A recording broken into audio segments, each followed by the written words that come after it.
Gratitude flips the script every single time. And whenever you're going through that struggle in life, whenever you've got that adversity, that pain, that suffering, that like where you feel like everything's coming down upon you, man, and things just aren't working out.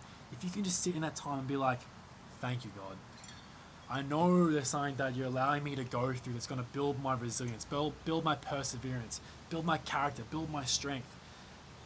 And can be grateful for that opportunity because you know that like success and growth comes through pain. Like you guys push yourself in the gym in order to grow the muscle, right?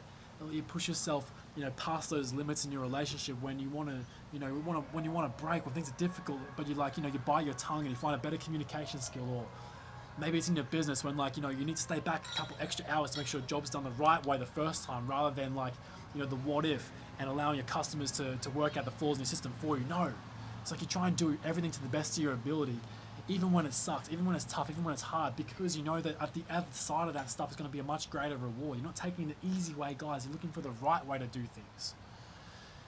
Now, what adversity will do to you if you're playing life on the defense and not in control of your daily habits is it's going to try and throw you off that path of progression. It's like I really see it like those tests as such a gift, man, because in them you get to find out so much about yourself, which otherwise you might not have done if you weren't trying to do something great with your life. If you were just sitting back on the sidelines and watching everyone else live and trying to live through them, living through your favorite athletes or TV stars or someone else, and just like the spectator of life, man, then you're not in the fight, and there's no reason for you to like to want to go and pursue that suffering that leads to the strength.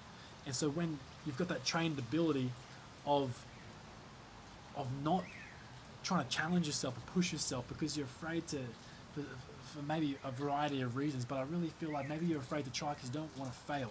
You don't want to feel the pain of growth and the pain of suffering and the pain of progress. Rather, the pain of comfort is what you're accustomed to, but where that leads, guys, is a life where you're burdened by regret and pain that you can't change until you decide to get off that path. And there could be a time when it's too late for you to change because maybe you've gone through a family and heartbreak, and maybe the business has fallen apart, and there's always going to be hope and redemption after that, guys. But do you really want to have to go through all of that because you're not paying the price today of sacrifice and discipline in a path that you believe in or a path that you know is to be right? You've really got to chase that adversity, man. You've really got to learn how to weather the adversity and to be grateful for it, because if you are not grateful for it, what you're going to do is you're going to run to what's easy when the times get tough. And guys, what's easy is that stuff of instant gratification, like the vices, the sin, the things that are robbing you of your belief in the path that is right. Be settled for like some quick, short-term, like dopamine gratification, like jumping on the phone or like going watching porn or jumping on whatever app or whatever it is, man, like binge eating or TV. You know what your vice is, man. It calls out to you in the conscience every time that you do it and you have this regret. You know what's wrong, guys, because you were born with this inherent sense of right and wrong. So stop doing that. Listen to that conscience talking to you, saying get off that path, man. There's a better path for you, and start walking it. No matter how hard it is or how challenging it is, you have to do that, because if you don't, you're going to be walking down that path, and in 1 year, 2 years, 3 months, 5 years, whatever it may be, like those habits are going to catch up to you. And it's up to you if you want them to be something that's going to detract from your life and destroy your life, or lead to what is the growth of your life and be that purposeful life. And you just got to realize, guys, that what you're doing today matters and you matter. And when you have that gratitude for the struggle, you start to realize that you really do matter, because you're being gifted the opportunity of a test to grow, because God knows just how far you can grow if you just develop your character there. He's something so much greater in store for you, but you've got it. But he wants to make sure that what's in store for you is not going to break you because you weren't ready for it yet. He needs you to strengthen your character so that when this comes, you're not going to be broken by it. If you just get given, like, win the lotto, guys, and most people who win the lotto, like, they're broke in the next few months. They just go and spend it because they never built the financial discipline in order to get there. Or you guys go and chase quick money, whatever it is, to maybe not the right way. Like, when you get it, you blow it away too, because you never built the steps in order to get there.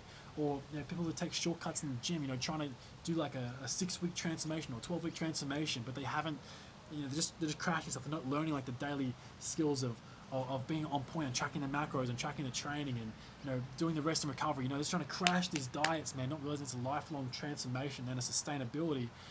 Then they're really selling themselves so short and not learning the skills that it takes to remain at that high level that you respect and that you admire. Whereas if you did it the right way, a sustainable way from the start, and learn the lessons slowly so that you can master each step, then when the time comes, you have that great thing set up. It doesn't end up defining you, and you can keep adding to it and building upon it. Like if you went in the gym and just never squatted before and throw 300 kilos in your back, that'll fold you, man. Like you're broken if you can even get it out of the rack. But if you start it with the bar, you start off with the body weight and just get the form right, and then you go to the bar, get the form right, you master 10 in a row, and you get to you add your fives on the bar, and you add 20, and then you keep going with those small increments. Your body gets used to it. You master the weight every single rep, every single set. Eventually you've mastered that weight per week, and you keep climbing and climbing and climbing with better form, better intensity, better attention to the detail and the small things of life. That's what you learn by valuing what you do.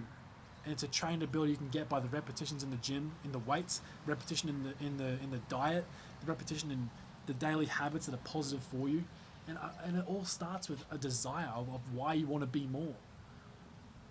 And when you have that desire met with a bookend date of like, I need to have this goal done by then, I want to have this, and a purpose behind it, like a why that goal has so much meaning to you in the first place, then you really do get to see these tests coming up as something you can be grateful for, because you're like, I wanted this, it means something to me, I know it's going to take everything I can get to get there, otherwise it wouldn't have the value.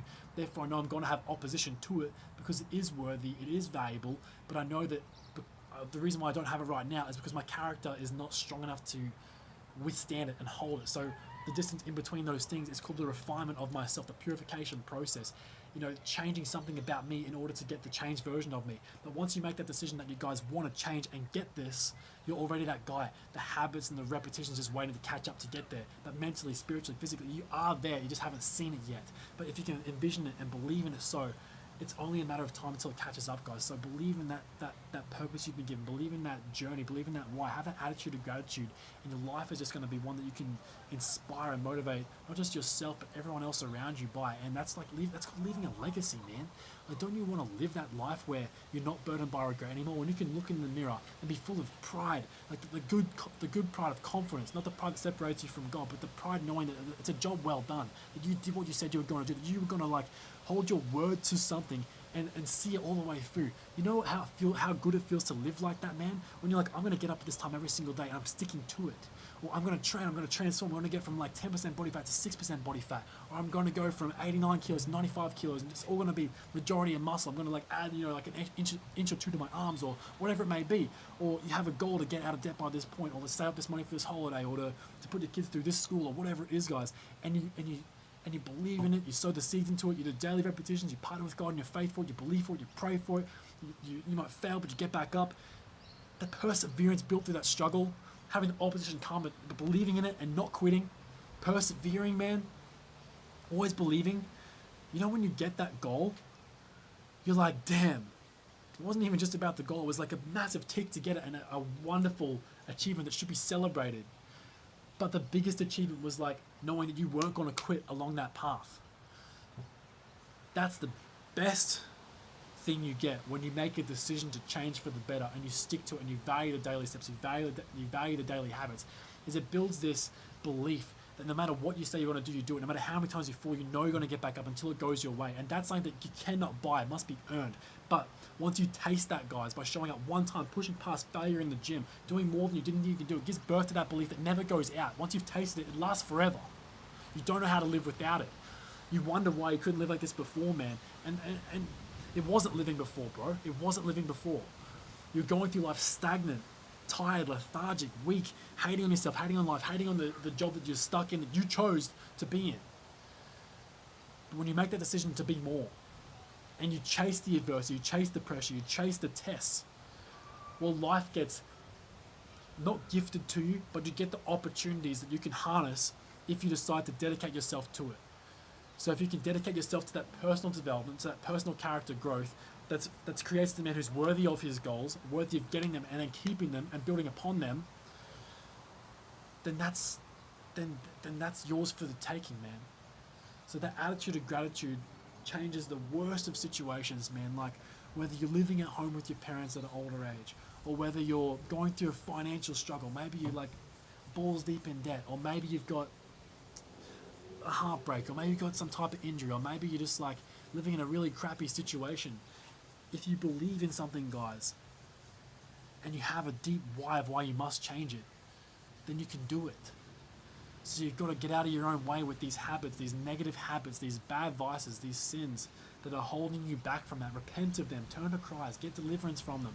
Like surrender that to Him, so you can not walk in the direction of your goals while you're trying to walk in the direction of the things that are taking you away from your goals. You end up doing this, split down the middle. What happens? There's no progress. It's one step forwards, one step back. What that, guys, we call that doing the hokey pokey. You just got to turn around. Come on, man. Like, it's not for you, bro. You live a life of commitment and dedication and perseverance and belief. It's the only way to live, guys. Anything else, guys, I believe is called death. And I don't want that for you, man. I want you to live a life where you're not burdened by regret, where your dreams become reality. And the dreams drive your destiny, guys. But what drives the dreams in the first place is called discipline. It's called hard work. It's called belief and perseverance through the struggle. So welcome the struggle and say hello to your life. Thanks for watching.